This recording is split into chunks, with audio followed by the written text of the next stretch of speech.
नमस्कार. आज आपण करूया रव्याचा असा एक प्रकार जो खायला तर खूप छान लागतोच, पण जेव्हा थंडीच्या दिवसामध्ये घशाच्या खाली जेव्हा तो उतरतो तेव्हा इतकं छान घशाला आरामदायी वाटतं. तर घ्या एक कढईमध्ये टाका 3 चमचे तेल.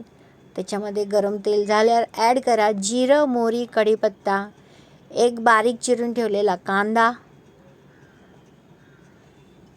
थोडासा परतून झाला की त्याच्यामध्ये ॲड करा 2 बारीक चिरलेल्या मिरच्या. चांगलं परतून घ्या. लालसर कांदा झाल्यावर त्याच्यामध्ये 1 वाटीभर भिजू ठेवलेला रवा. आता या रव्यामध्ये पाणी असल्यामुळे जोपर्यंत यातलं पाणी सगळं आटून जात नाही तोपर्यंत आपल्याला हे कांद्याच्या तेलामध्येच परतून घ्यावं लागणार आहे. तर परतून घ्या ते चांगलं ते.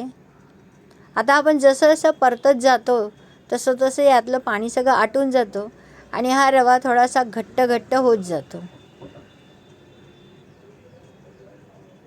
हे आपल्याला मंद आचेवरच आटून घ्यावं लागेल. असे छान खरपूसपणा येतो त्याला.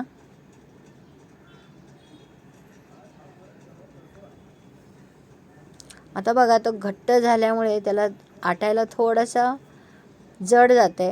आता बघा संपूर्ण आटून गेल्यानंतर हे असा तो रवा होतो.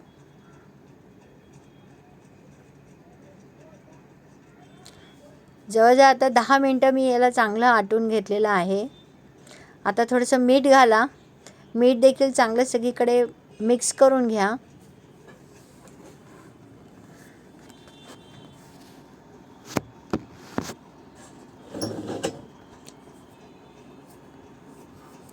आता त्याच्यामध्ये टाका 4 वाट्या ताक.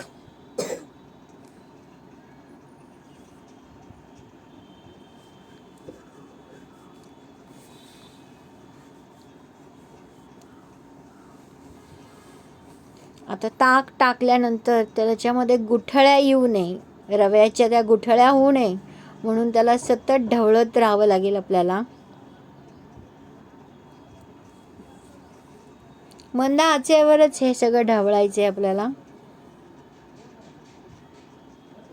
आले लसणाची पेस्ट मी थोडी ॲड केली आहे. थोडी हळद ॲड करा.